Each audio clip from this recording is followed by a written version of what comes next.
Ladies and gentlemen, thank you for showing up today. I mean, showing up is really hard in really inclement weather. So we're about to see who's showing up in Dallas this weekend. As we've got looking out the window now that I'm in Dallas, some snow outside. Uh, I'm here with Justin and Ian, your normal crew for Thursday. I'm filling in for Young Cookie. And we want to just take this opportunity really quickly because I think it's important that we do this. That I go ahead and just offer you a discount that I am probably not allowed to offer. And that is you get 7 days at InsideTexas.com for $1 American. Join us over there. We've got a really good community. There's some community stuff we're going to be doing that I'll get into a little bit later. But I'd love to start with you, Ian.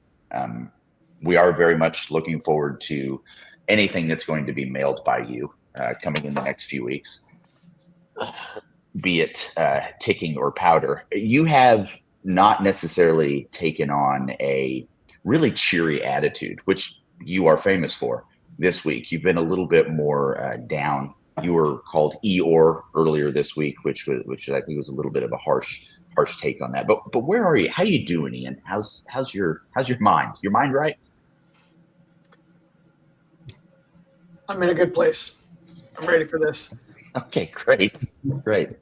I think the contrarian in me comes out. And initially, I was on that Ohio State is kind of a buzzsaw right now, and you don't want to play them. But then the more and more I hear other people say that, the more and more it triggers the contrarian to be like, well, hang on, they're not unbeatable.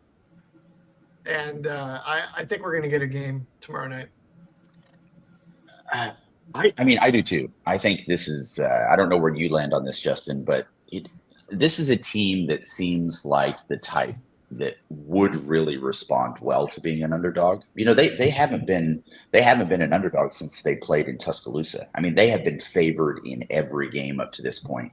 And I think, unfortunately, that gets in their heads a little bit. Maybe they get a little bit too big for their britches. But where are you on this one, Justin? How are you feeling going into tomorrow? I'm with Ian. Like I thought the worst early on, but I think Texas really enjoys being the underdog.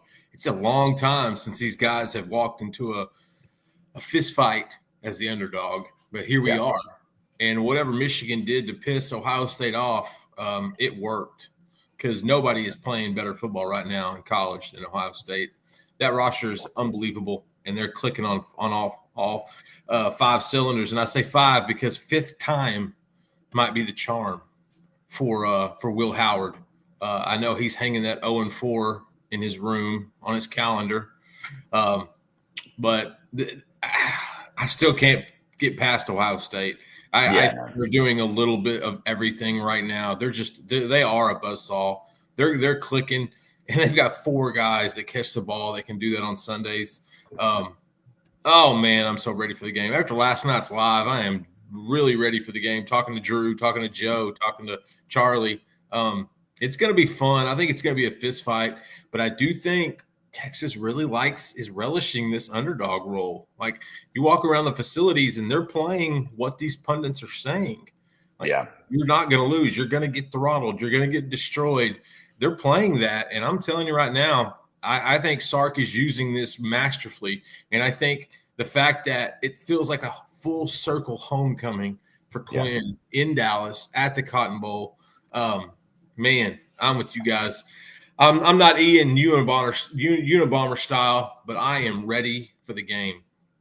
So I normally don't give my predictions just because I like to keep things secret, but I'm with Uncle Vance here. I took the money line and I actually took the over on this one. I think that this could get a little bit wicked, and I think sometimes I've noticed when we lean heavy on the defense, like when we're propping up the both defenses, that those offensive coordinators certainly find a way to get around that. I hope I'm right. Let's just go ahead and say it. I want to be the one that's right in this instance. But let's get to some of these questions. There's some really good ones going in here. And let's start with this one. We'll go over to Helio. He says, do you think after the game against ASU that it's going to piss Texas off and have them ready for a 60-minute brawl? What was your sense of the team either of you. We'll start with you, Justin. After that loss, because obviously you were talking about people walking around the facility. What are your thoughts on that?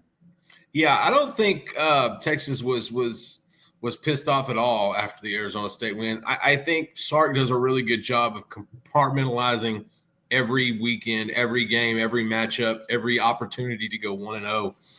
I think they were happy to win against Arizona State, to be honest with you. Well, I don't sure. think they thought much about it after that. They were too much when you're making a playoff run, you're too much in the moment. You're a creature of it, to be honest. You get that trophy, all the confetti. By the time you get on the plane, they've got a tablet and an email ready for you to open that says Ohio State. And so or Oregon, I think for at that moment. And so no, they haven't thought about Arizona State since they watched Scadaboo's last rush. They haven't thought about Arizona State since they've been asked about 4th and 13 1,900 times. That's the only time, in my opinion. Yeah, I think what Helio is saying here is do you see that as a motivating factor? And No. not necessarily necessarily. I think they're too pro thought process here. I think Okay. it's way too, hey, this is just part and parcel with the process. Just Right. keep going. Keep moving forward. Two games left. Keep going. Because no matter what happens, every national title team that's ever won it has ran into something during the Right. season. It always happens. Arizona State happened to be the wake-up call for them that time. Ian, one of the things that is being asked, and we've seen this over the last few weeks, and the question here, and thank you, AR, for this. I appreciate it. I know you asked this question during the roundtable earlier today, but does OSU strike you as a front runner? And here's how I read that. I read that as a team that plays well with the lead to begin, as opposed to kind of scrapping their way back. Do you see them as a team that can hold on to that? Because obviously Texas is not necessarily a team that way. They can get up and then things start to eke away in that third quarter. But what, in terms of their overall gameplay, where do you land on that one, Ian? Absolutely front runners. They have been for a while. I've had a working theory about Ohio State for the last half decade that they've really become front runners and overly comfortable. They have like a top tier SEC level talent and talent acquisition program that gives them enormous advantages in the Big Ten, and they're not used to being challenged. Caleb Downs even had a quote this season where he was like, when at Alabama, we got tested so often and it kept us sharp all year. Here at Ohio State, we don't get tested that often, and guys can kind of fall asleep a little bit. And you see it. You see it every year they play Michigan, and they have this thing now where there's this sense in Ryan Day and in that football team that we are pretenders. We are frauds. And they're trying to push it down and make it quiet. And then Michigan hits them in the mouth early in the game. And then that voice starts getting louder and louder in the back of their minds. I think you can see it in their play. I think they were able to get out and jump on Tennessee and Oregon early. I think if Texas hits them in the mouth at the start of this game, it's going to be trouble.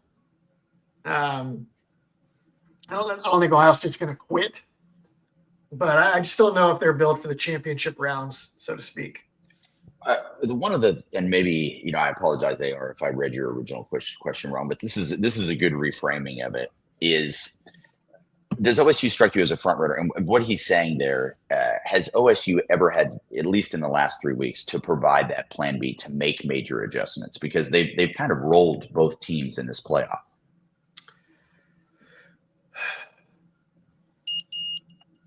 That's a good question. I feel like the same is true for Texas, though. Like Texas's plan B is usually run the ball. And I don't know if that's going to be there in this game. So it may be the case. I don't know that Ohio State is that great at adjusting late in the game if you take away their favorite stuff. But I don't know if Texas is either. So and that's not really what I'd call a front runner necessarily either. But I do see the front runner dynamics to Ohio State that I just detailed a minute ago. Vince's here with you, Ian. He says, Ian, you said that Texas hit them in the mouth.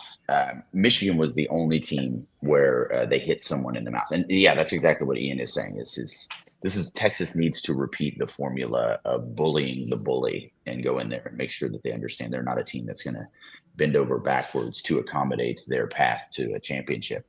It's kind of like Ralphie and the redheaded kid with the coonskin cap and Christmas Story. Mm-hmm. Where he like jumps on him and all of a sudden he just falls apart. My favorite thing about the Ian experience is your analogies. I love the Christmas Story deep dive. That's great for getting in there. Well, let's talk a little bit about the opening script. So Ancient Drummer is saying Sark's opening script seemed to have been fairly successful. Yeah, I absolutely agree with you there. Why doesn't he just put that script on a loop? I understand where this question is coming from. And this goes a little bit into game dynamics. And it's a fair question for those of us that don't understand the game dynamics. The question is essentially like, oh, he did really well in the first half. Why can't he just repeat that or even have a new script for the second half? Why doesn't that happen? Well, because the underlying dynamic here with Texas, this really explains so much of what Texas is this year and what they've been the last couple of years. They are super heavily dependent on Sark designing these one-read plays for Quinn, where Quinn drops back and there's really one guy that he's looking for with maybe like a check down. And the play is designed to misdirect the defense and get this one guy open. And then Quinn's going to throw a beautiful ball to the primary read, and that's it, and you're beat. Plays like that don't work very well when the other team recognizes them. Right. So like when you first run the script and you've got it all sequenced and you're running these one read plays that you've practiced all week, the defense doesn't really know what's up yet and you can really catch them. The more they see it, it's not just that they can adjust, it can be easy to adjust. Yes. Yeah. It's not just, to defeat this play, we need to guard this, and this. It's to defeat this play, the ball needs to go to this guy or it can't hurt us. So just stop this guy. So those plays are very effective. They've been very good for Texas. They are too much of the offense right now in the Quinn Sark era. It'd be interesting to see if they can develop something a little broader in the future on offense, but it's not going to happen in time for this game. So that's why the offense dries up in the second half a lot. That's why Texas sometimes is a little lackluster in non-big games, and then they get to a big game, and then all of a sudden they're killing it. It's because they prioritize the big games for new play designs. And if they play a team like Arizona State, or if they get Georgia the week after the Red River Shootout, and Georgia's spent the time to learn all their plays and all their tells, then they can get totally shut down unexpectedly. Yeah, that makes sense. I think just to switch a little bit to just the teams themselves, Justin, you wrote an article at InsideTexas.com this week about there doesn't seem to be many Texas kids on this Ohio State team. That's I think for maybe the novice looking at college football's rosters, that may seem shocking, right? That because generally, Texas definitely puts some kids on some rosters. So what are you noticing with that? Does that impact anything, or what are your thoughts on just the makeup of the Ohio State roster? Yeah, I mean, if you've covered recruiting in Texas for the last 15 years, you know that Ohio State comes into this state every year and they grab a couple guys and they're usually elite. I mean, they signed Devin Sanchez, the number 2 or number 3 corner in the country, just this last cycle out of North Shore. I mean, they do this regularly. I think the difference in the early 2010s and now, Texas was winning. Right. The guys that they used to lose, the Garrett Wilsons, the Baron Brownings, the Jeffrey Okudas, the Jamal Adams. Texas doesn't lose those guys if they're winning. I think it's as simple as that. And so I think that has had an effect on the Ohio State roster. They've got more guys from Ohio than I've noticed in the past. And that used to be kind of their foundation, was getting those tough Midwestern type kids to go there. They dip down in Florida for a few athletes, maybe go to Cali for a defensive tackle and a quarterback, and then Texas to round it out. Now it's a little bit different. Donovan Jackson's probably the biggest target there because Texas absolutely loved that kid out of Bel Air Episcopal, same high school as Jaden Waddle. Just an absolute hoss. And there's still some guys on there that aren't from Texas that the Horns loved. Lathan Ransom, Texas was all over that recruitment kid out of Arizona. I want to say he was in the same class as Bijan Robinson or maybe close, but that's part of the Arizona pipeline that's kind of produced some guys in the last few years. And so the only change I've seen in the roster is that Texas is winning now. And so some of these elite kids aren't just leaving. Instead of Ohio State taking 3 of the top 15 in state, they get 1 now, maybe 2. And I think that's a byproduct of Sark winning. I also think A&M is a little bit in a better shape now than they were before with Elko getting past that transition class. They're doing a little bit better. They're still recruiting well. But no, I think the biggest difference there is those elite guys that used to just take off for Alabama, for Georgia, for LSU, for Ohio State. They're staying in state a lot more now, and a lot of that has to do with just Texas is winning. Yeah, you guys have some very good questions in the chat, and I really appreciate everybody being here. If you're on Twitter or joining us at Inside Texas Football on YouTube, we're going to get to those questions. But before we do, I just wanted to take a second to talk to you guys about the Game Time app. This is an app that I've been using this week to find tickets for the game in the Cotton Bowl. So what you want to do is you want to download the Game Time app or go to gametime.co. It's really important that it's not gametime.com, gametime.co, and see all the ticket options. There are a lot. I am in Dallas now. That snow is coming down. I suspect we might have some really good deals, as it were, on tickets moving forward. But really, the beauty of Game Time is they're going to price match, and it's really, really great. They're not going to let you overpay for something. And even if you're not into college football, I don't know why you would be on this channel, but they have pro sports too. They've got NFL, NBA, NHL. So if you use the promo code ON3, ON3, you'll get $20 off your first purchase, which means that if you wait late enough, you might get to go to the Cotton Bowl for free. I don't know. I can't guarantee that the prices are going to go that low, but you should absolutely check out the Game Time app. The tickets are guaranteed to be on time and authentic. On top of that, if you find a lower price anywhere else, they will match that difference up to 110%. So go to Game Time. You get the Game Time app or go to gametime.co. Again, the promo code there is ON3, ON3. And you will hopefully get a chance to we'll see you at the Cotton Bowl. That would be really great. All right, guys, let's get into some of these questions here. And this is a little bit more of a Ryan Day question, and this is something you were kind of getting in the head of Ryan Day a little bit there. And Derek is asking, with Ryan Day forced to give up play calling last year, if Texas has a bad showing, would Sark consider hiring, and I don't like this phrasing, true OC? Honestly, it's a fair question, Derek, until those last 2 words. that's the thing that's really throwing me off a little bit. Yeah, but true OC. Where do you land on that, guys? I think based on your facial expressions, I've got a pretty good idea of your thoughts on this question. I can go first, or Ian can go first. You hit it, brother. You go ahead. Hey, you had that coffee. You hired the guy. You hired a true OC. He just happens to be the head football coach. I think Sark is in his bag. I think that's part of his charisma. I think that's part of why he's been as successful as he is. Let him continue to do what he does. Sark's got a handle on that. I'd love to hear Ian's take. We talked about this last night. Right. And there was and Drew was pretty adamant, and so was Joe. And so I'm curious to see what Ian says. But for me, I'm not in that place. I'm not near that place. I have a lot of thoughts. Two main ones. First of all, I don't understand. Normally, it's like, hey, this guy, you need to hire an offensive coordinator and start overseeing the program. Yes, that's the general sentiment. Yeah. The overall program is in outstanding health. Correct. Recruiting is excellent. The defense is excellent. Special teams could get back on track. I think there's a few mitigating circumstances there, but the hiring an offensive coordinator doesn't make the special teams better. Right. That's a Jeff Banks. You need that consultant back. Did you overlook problems with your specialist? Blah blah blah.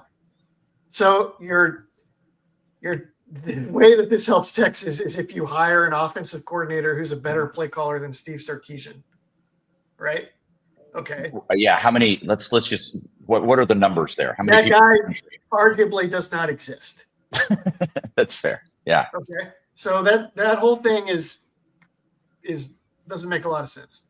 Right. Okay. Secondly, I'm increasingly of the mind that the programs that are winning and that sustain dominance and excellence are the ones where they find the right coach, and the coach increasingly consolidates power and control over the program to enact his own vision. And Right. so I don't think meddling and trying to tell Sark, like, if you're going to be at Texas, you need to do things this way. I think that's the kind of mindset that put Texas in the wilderness. Right. I want to go the other way. Sark, you do what you think is right. It's working pretty good. I bet you could make it even better the more control you have. Yeah, like, okay, for instance, Mac Brown. I know you want to. Sorry, Nope. Mac Brown Nope. used to. I'm in. Mac Brown barely knew football at a high level. He was dependent. But he was amazing at consolidating resources and recruiting and putting talent. And he'd go to Greg Davis and be like, "Look, I just got you these amazing players from the state of Texas. You go make it work." And then Greg Davis would make it work. And then Greg Davis would catch all the blame when it didn't work. Yeah. Okay. And a lot of times the dumbest things that Texas did that blew up were things that Greg Davis fought and Mac Brown wanted. Finally, they make the boosters or whoever makes Mac Brown fire Greg Davis. And then what happened? The bottom fell out. You get Brian Harsin in, and Mac Brown's like, "Well, Brownie, I need you to do this, and you're going to have these guys." And Brian Harsin had a little bit of it, and he was like, "This sucks. This is awful. This guy's totally sabotaging me," and he bailed. And then Mac Brown fell. But Justin knows everything. I'm preaching to the choir right now. Justin's just in amen mode over there.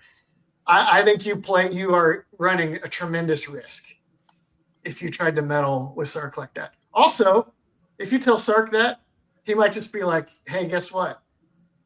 I got the Chicago Bears on line 2. I got the Jets on line 3. You're going to tell me how to run this program. I'm going to go over there." So no, everyone just stop saying this. Stop it.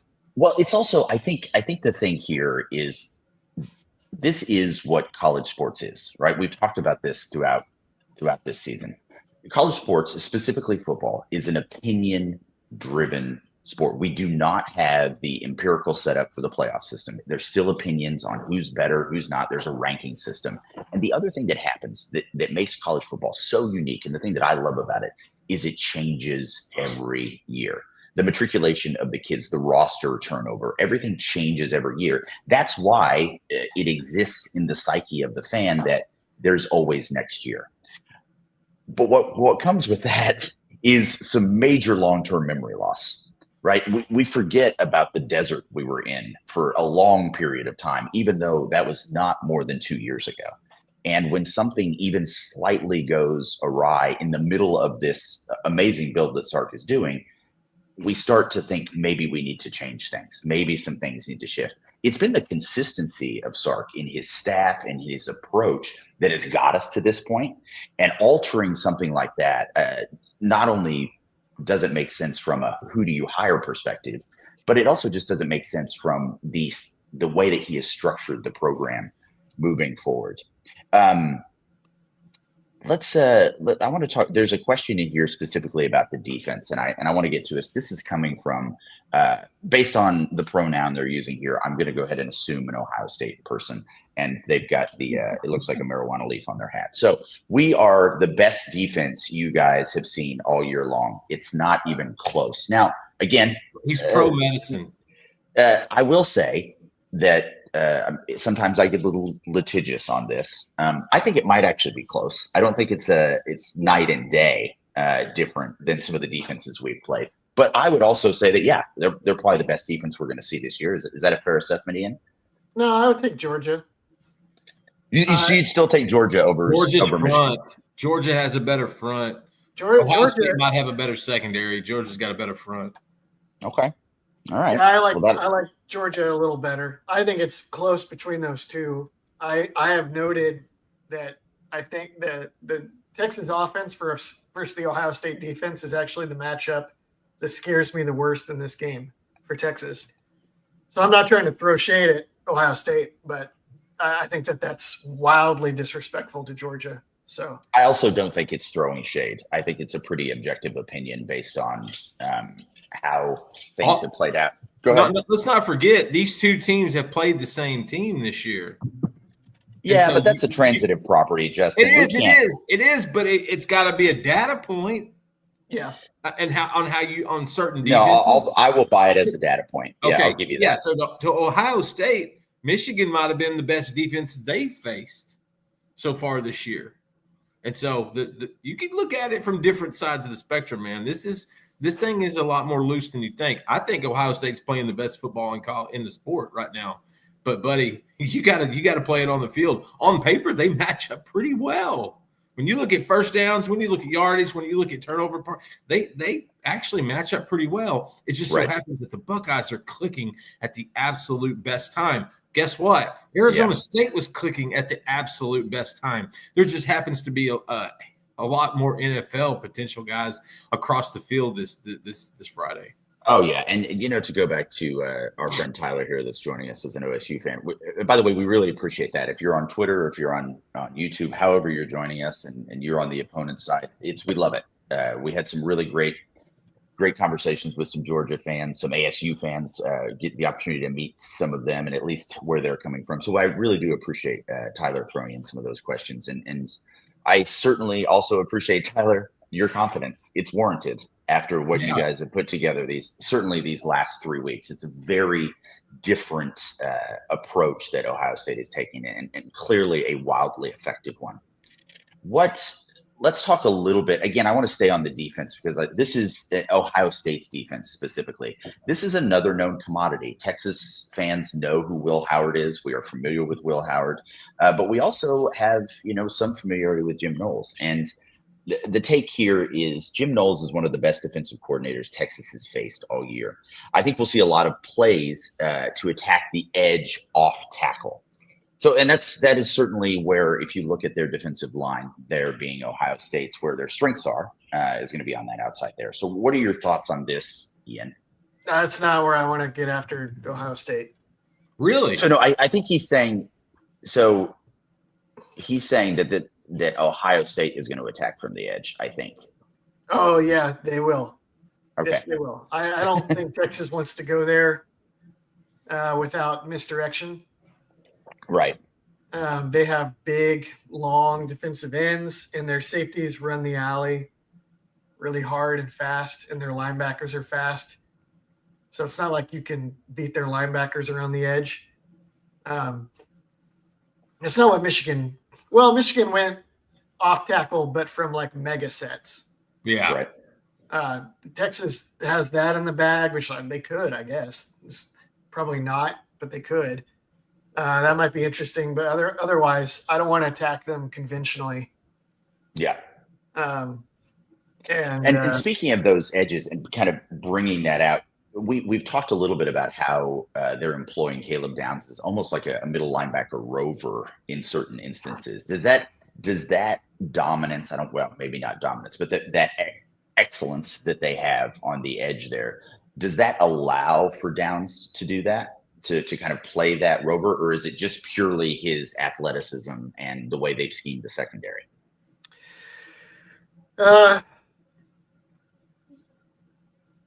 I think just his athleticism is why he can play down towards the box, and then he can play as an outside linebacker in space, or he can play as an inside linebacker coming unexpectedly down the middle, and so can Ransom for that matter. Oh yeah.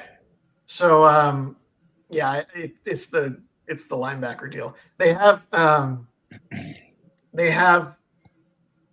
It's like the fire swamp.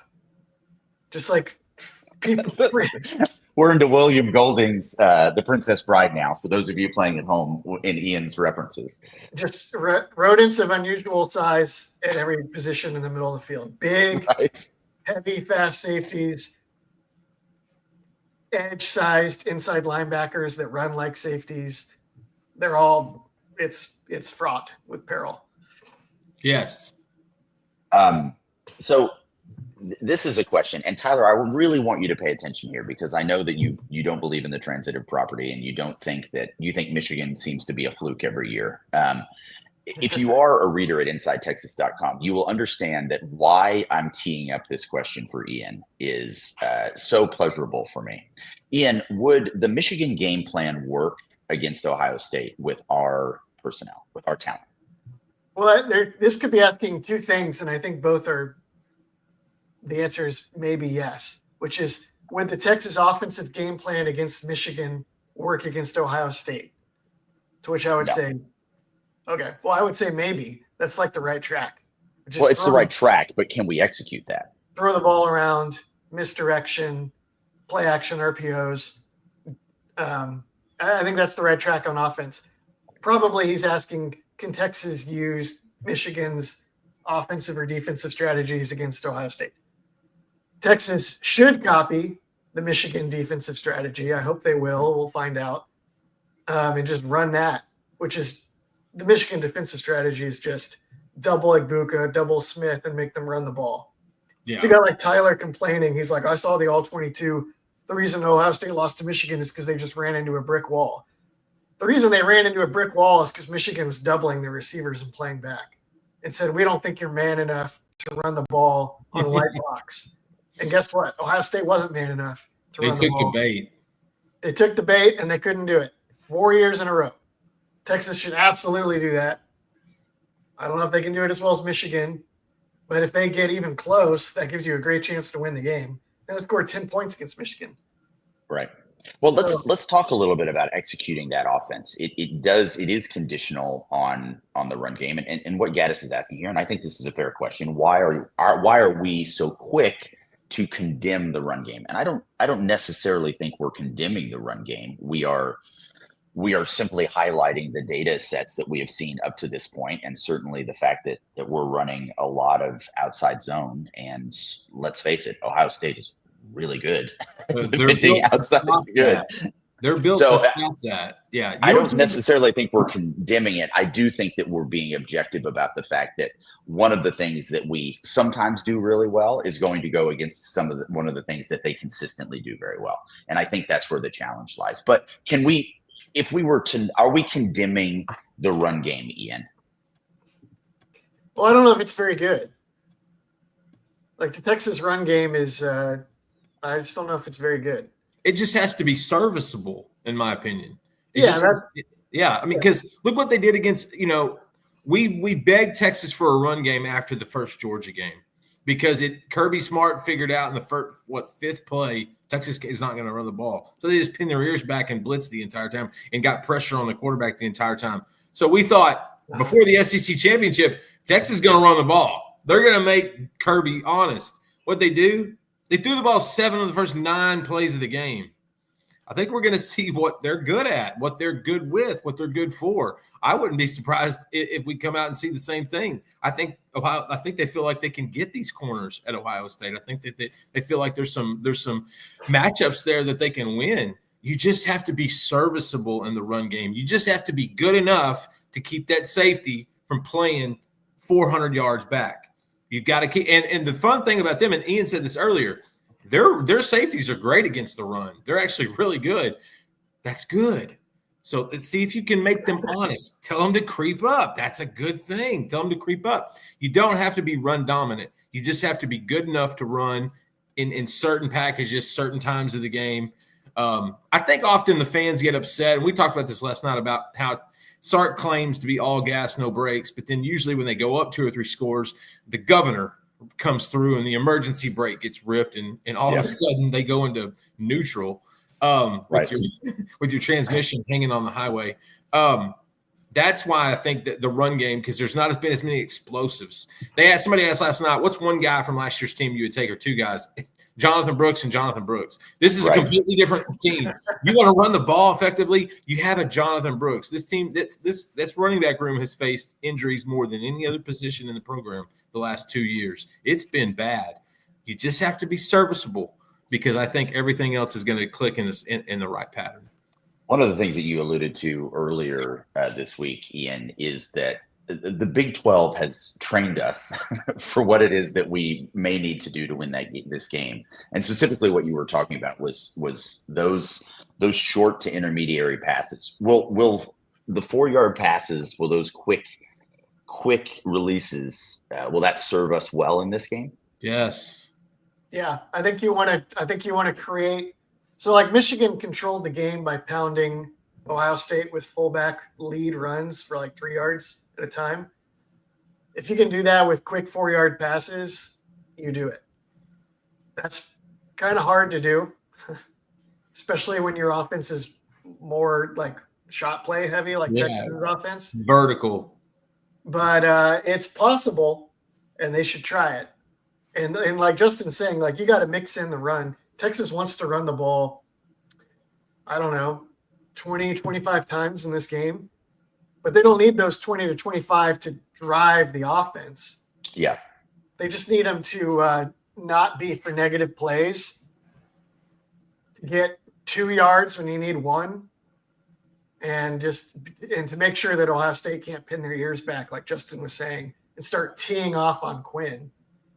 Like they absolutely will sack Quinn 100 times if they get into it will get ugly. Yeah. You got to be able to move them around, throw quick, throw underneath, throw on play action, throw check downs.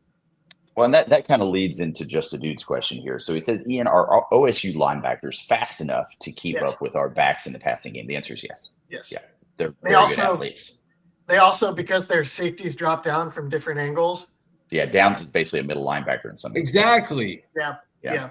So it's trouble. Oregon tried some of that.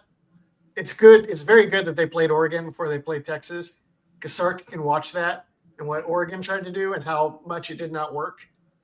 And that's going to be of great advantage to him in building his game plan. LC, I like our man Tyler. He's been a trooper. Oh, he's been great. Yeah. Is there something you want to highlight here? Because your biggest liability is Tyler, you could be a poster on our board. Yeah. Tyler might be a poster on our board. Welcome to Inside Texas, Tyler. You are very much at home here. So let's talk about this a little bit. What I love about this is that Quinn Ewers is the only member of Ohio State's class of 2021 that's ever beat Michigan. That's a fair point. So honestly, I don't think of that as a liability. I'm on the other side. I think of that as a positive. I think of that as a plus, because he understands what it takes to win that big game.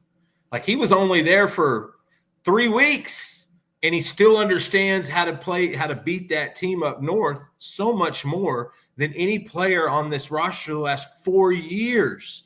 There's nobody in Columbus that understands the feelings of beating a Michigan. Whereas Quinn went up to the big house and throttled them pretty easily, pretty on point. So if Quinn's the liability, I think we'll be in a good spot. I think the Horns will be in good shape if that happens to be the case. I could see either narrative in this game coming out. Sure. Well, I think that's what makes it so scary, right? Yeah, the game could be over, and it's like Quinn threw 3 picks and was sacked 7 times, and it was like, let's just move on to Arch. And then I can also see, oh God, Arizona State type Quinn just hit 3 dimes with the game on the line. Yeah, and Texas, he's a maddening player to watch. Just buckle up. Here comes the drop. Who knows? Yeah. Who knows who will come out on the other side? This will be a grip it and rip it opportunity for Quinn. Yeah, absolutely. I want to take a real quick opportunity. The chat you guys are doing a great job. Really proud of you. I think things are looking good over there, and we're going to get to that. But before we do, I want to hear from our sponsor, Andre. This video is brought to you by Andre the Lawyer. If you're injured, trust the team that secured millions for their clients and helped thousands of Texans with their injury case. Car wrecks, slip and falls, 18-wheeler accidents, on-the-job injuries, and wrongful deaths. Don't let insurance tell you what your claim is worth. Hire Andre the Lawyer to fight for you. Principal office is in Dallas, but they serve Texans throughout the state. So don't wait and call Andre the Lawyer today at 214-444-8808. That's 214-444-8808. The contact information is in the description. We talked a little bit about where our liabilities may lie, where they are, and I highly recommend. Look, it's $1, y'all. Go to Inside Texas. The amount of information you're getting on how this game is going to work is phenomenal, and I highly recommend going there because it's an easy access point, and you're going to be a part of a community that has some very strong feelings, especially when it comes to the Texas quarterback, whoever that may be. And for those of you that are a little bit worried about the Texas quarterback, what I'd really like for you to do is I want to make sure that you understand who is going to be behind Arch next year. I want you to learn their name. I want you to learn everything about them because that's the person you're probably going to be asking to be put in the game at some point. Texas fans love the backup quarterback. The backup quarterback is always better than the starter. So I'm very happy that we're going to be experiencing that with a Manning next year. Ian, where are you watching this game? Are you gonna be in the Dallas area, Ian? No, I don't want to drive up there and all that. Where we have our coverage and representation there. Justin, you're going, right? I'll be there. Justin and Joe and Will Gallagher will be there. Will Gallagher, best photographer in the business. So I will watch from the comfort of my home, probably with a glass of Suntory. Got some of that waiting in the pantry. Walk me through that, Ian. Say Japanese blended whiskey. Okay. It's a whiskey, but you get like a hint of sake flavor in there. Okay. It's good. That's really nice. That sounds. Is that a Liberty Hill special? No, it's not a Liberty Hill thing. You're definitely not. People are not really enjoying that. They don't know. Got a bunch of fireballs. Intended for the plebes. Fireball. So I want to get to this question really quickly because first of all, I can take us off piste really fast, and I need to get us back on the groom tracks. So AR, thank you for the super chat. I really appreciate you. I feel worse now because somebody named Anakin Foulwalker. I did see that. Now I feel like that did not reassure. Ian, you are in rarefied air. You live in a tight knit community there, Ian, and it's there are a few of you, but the passion is strong. Elsie, you got to understand that the Liberty Hill angle it slays me because I can say anything to Ian. I can say, man, I just went to see this offensive tackle out of Waco, so-and-so, and he does this and he does that. And he's like, that reminds me of that right tackle I saw at Liberty Hill the other day. The guy at Liberty Hill's a lot smaller. You know, they're not as big as they were, but, man, they're similar. You know, they run a similar offense. I mean, it doesn't take much. And Ian has turned into a Liberty Hill historian, and I am here for all of it. Friday Night Lights, Justin. Amen. Clear They're eyes, remaking it, guys. They're rebooting that thing. Let's get back to AR What? here. Yeah, we can talk about that off. But they're doing it. Pete Berg is doing it. It's going to be okay, guys. I trust Pete Berg. I hear reboot, and it makes me want to reboot. Yeah, I understand. So let's respect AR here. He paid us $5. He's certainly a very positive contributor to the channel, and he's asking the question is how would we handle fourth down situations once you cross midfield? This has also been a point of discussion. Paul had a great article about this earlier at Inside Texas, but you want to take this one, Ian? Go for it. Yeah, that's pretty much it. Yeah. Also, yeah, it's not too late to do the right thing, Sark. 4th and 1, Arch Manning package, fake quarterback power, teach Arch Manning to duck down like Cam Newton, like he's running. Coming. Then back up and fling the wide open bomb. It's coming. because Arch throws He's bombs. been setting this up. He's been setting this up for 3 months. It's coming. I want to, Tyler, we've been giving you a lot of credit here, but I want to go to this comment because Tyler is saying, I'm telling you guys right now, are not getting chunk plays in this game. You guys are meticulously marching down the field, 10 to 15 plays to score a touchdown in this game. That's precisely what we've been saying.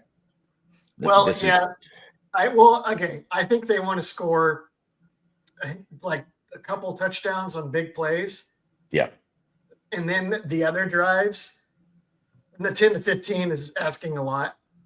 6 to 9. And then maybe they don't even end up in points. I don't care. I just want them to control the ball and flip the field position. Yeah. Does that make sense? Yeah. Yeah. No, that makes total sense. Those long drives don't need to result in points. Texas probably needs a handful of shots to Golden.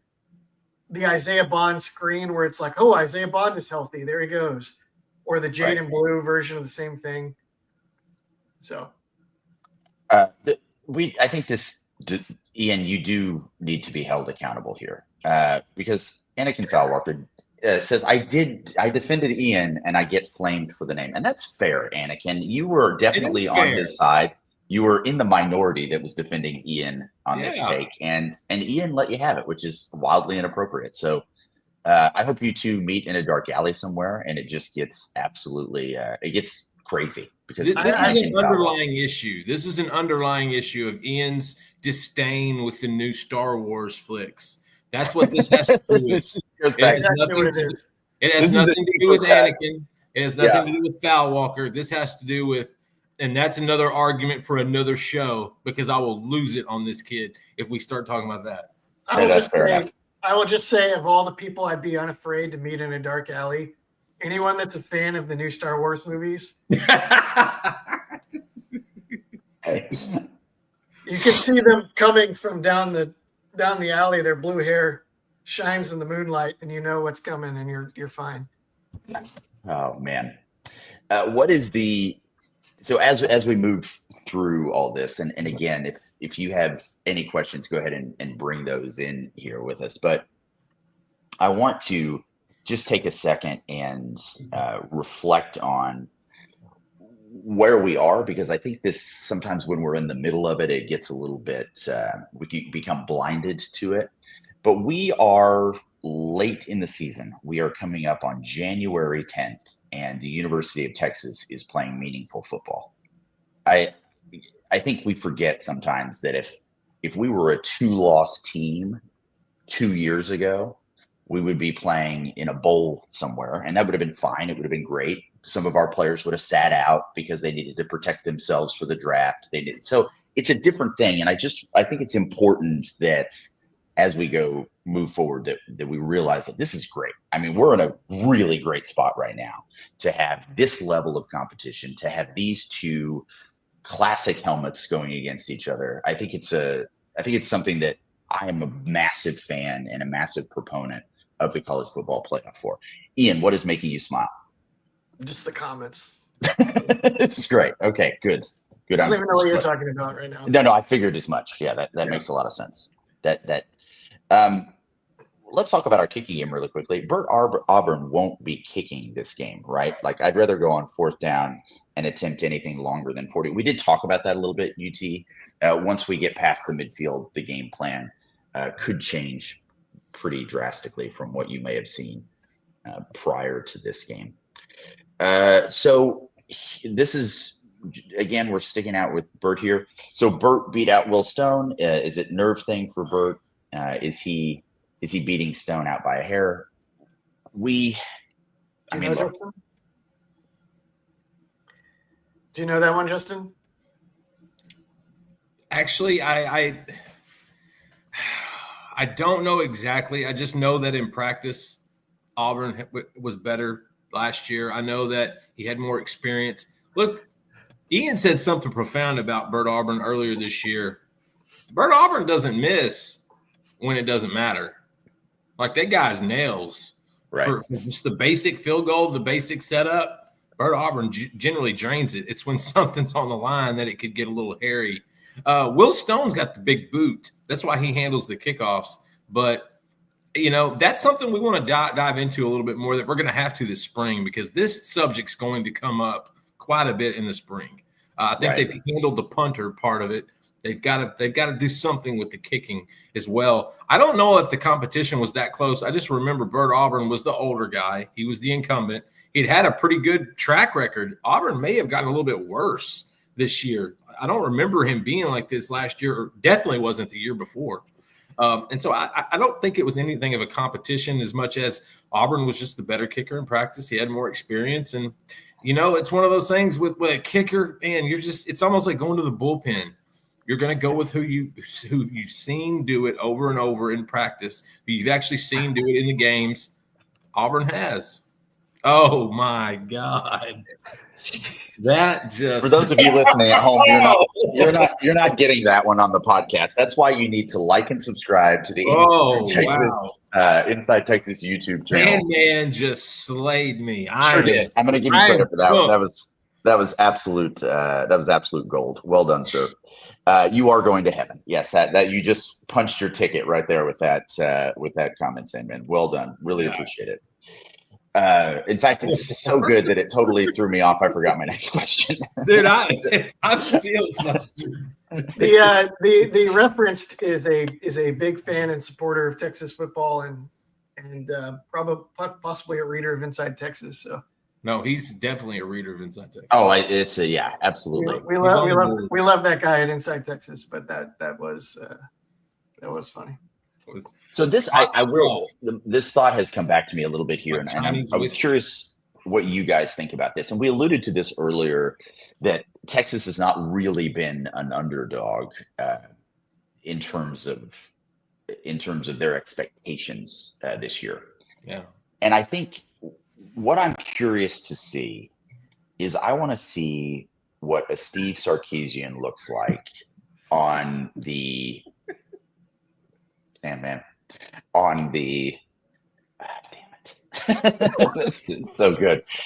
I want to see what Steve Sarkisian looks like when he's in the corner, back against the wall. There's no tomorrow, and he has to throw everything out there. What are your thoughts on that, Ian? I think we've seen that a few times. I think when his back is against the wall, he goes to what he knows will work. So, like, they ran the ball when they needed to secure wins a couple times this season.